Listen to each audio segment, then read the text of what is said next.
नमस्कार, news take के Y factor में आपका स्वागत है। मैं हूं योगेश मिश्र। आज का दिन भारतीय सेना के लिए बेहद महत्वपूर्ण दिन है। आज के दिन भारतीय सेना ने अपनी शौर्य गाथा से दुनिया का नक्शा बदल दिया था।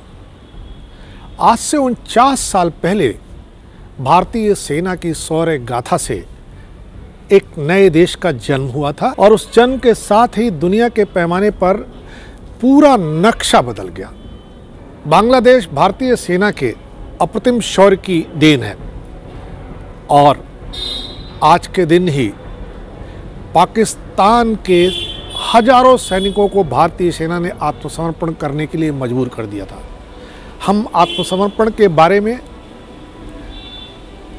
और उन हालातों पर उस समय के नायक ने जो कुछ कहा है उस पर आज चर्चा करेंगे। भारत और पाकिस्तान के बीच यह युद्ध 13 दिन तक चला था। ऐतिहासिक युद्ध में ईस्टर्न कमांड के staff officer major general JFR Jacob ने महत्वपूर्ण भूमिका निभाई थी।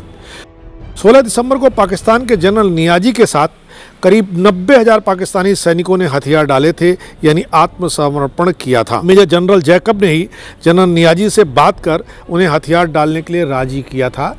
मैं यहाँ मेजर जनरल जैकब के एक इंटरव्यू के कुछ अंश आपके सामने रख रहा हूँ। मेजर जनरल जैकब ने BBC को दिए एक इंटरव्यू में बताया था कि 16 दिसंबर को उनके पास फील्ड मार्शल सैम मानेकशॉ का फ़ोन आया। उन्होंने कहा कि आप ढाका जाकर के आत्मसमर्पण करवाइए।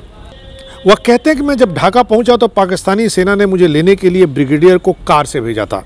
मुक्तिवाहिनी और पाकिस्तानी सेना के बीच युद्ध चल रहा था।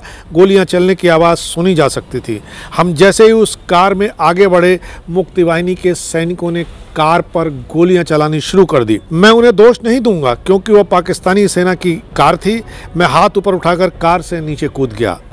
वह पाकिस्तानी ब्रिगेडियर को मारना चाहते थे। हम किसी तरह पाकिस्तानी सेना के मुख्यालय तक जा पहुंचे।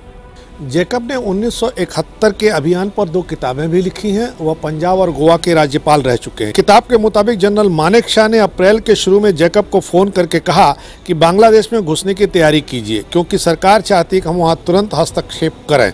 जैकब ने मानेकशॉ को बताया कि हमारे पास पर्वतीय डिवीज़न है, कोई पुल नहीं है, मानसून शुरू होने वाला है, सैन्य तंत्र और आधारभूत सुविधाएं भी नहीं हैं, हम घुसे तो फंस जाएंगे।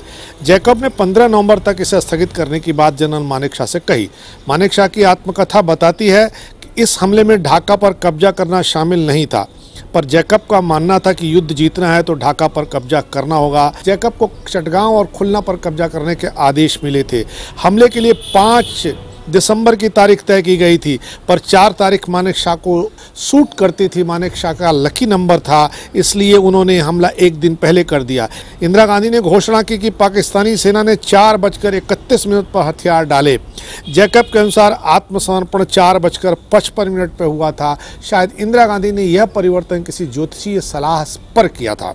आत्मसमर्पण दस्तावेज में कुछ गलतियां थी, इसलिए 2 सप्ताह बाद नियाजी और अरोड़ा ने कलकत्ता में दोबारा उस पर दस्तखत किए।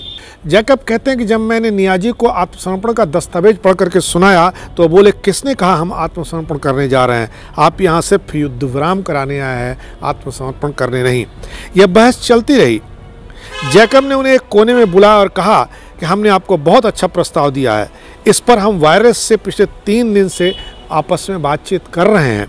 हम इससे बेहतर पेशकश नहीं कर सकते। हम यह सुनिश्चित करेंगे कि अल्पसंख्यकों और आपके परिवार के साथ अच्छा सलूक किया जाए, आपके साथ भी एक सैनिक जैसा ही बर्ताव किया जाए। हम आत्मसमर्पण के बाद यह कोशिश करेंगे, यह व्यवस्था करेंगे। इस पर नियाजी नहीं माने। जैकब ने उनसे कहा कि अगर आत्मसमर्पण करते हैं तो आपकी और आपके परिवार की सुरक्षा की जिम्मेदारी हमारी होगी, लेकिन अगर आप ऐसा नहीं करते हैं तो जाहिर है हम कोई जिम्मेदारी नहीं ले सकते। उन्होंने जवाब नहीं दिया, यानी जनरल नियाजी खामोश रह गए। जैकब ने उनसे कहा कि मैं आपको जवाब देने के लिए 30 मिनट का समय देता हूं। अगर आप इसको नहीं मानते हैं तो लड़ाई फिर से शुरू करने और ढाका पर बमबारी करने का आदेश मैं दे दूंगा। जैकब ने अपने इंटरव्यू में कहा है कि मन ही मन जैकब ने सोचा कि आखिर मेरे हाथ में कुछ नहीं है, मेरे पास केवल 3000 सैनिक हैं और उनके पास 26,400 सैनिक हैं, वह भी ढाका से 30 किलोमीटर दूर हमारे सैनिक हैं। मैं 30 मिनट बाद अंदर आए, यानी जैकब 30 मिनट बाद अंदर आए। आत्मसमर्पण दस्तावेज मेज पर पड़ा हुआ था। जैकब ने उनसे पूछा, क्या आप इसे स्वीकार करते हैं? नियाजी चुप रहे। जैकब ने उनसे 3 बार यही सवाल पूछा। फिर जैकब ने वो कागज़ मेज से उठाया और कहा कि मैं अब ये मान कर चल रहा हूँ कि आप इसे स्वीकार करते हैं। आत्मसमर्पण पर 4:55 पर हस्ताक्षर हुए। जैकब ने नियाजी से तलवार समर्पित करने को कहा। नियाजी का जवाब था कि मेरे पास तलवार नहीं है। जैकब ने कहा कि तो फिर आप पिस्टल को समर्पित कर दीजिए। नियाजी ने पिस्टल निकाली और जनरल जगजीत सिंह अरोड़ा को वो पिस्टल थमा दी। उस समय उनकी आंखों में आंसू थे। दोनों के बीच में शब्दों का कोई आदान प्रदान नहीं हो रहा था। भीड़ नियाजी को मार डालना चाहती थी। भीड़ नियाजी की तरफ बढ़ी भी, लेकिन फिर भी जैकब ने उन्हें सेना की जीप पर बिठाया और सुरक्षित जगह पर ले गए। इस तरह पाकिस्तानी सेना के आत्मसमर्पण की पटकथा लिखी गई।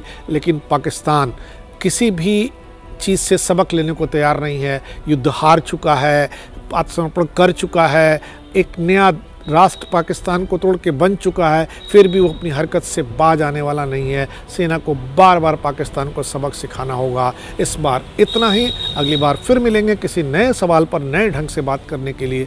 तब तक के लिए नमस्कार। Y factor with Yogesh Mishra.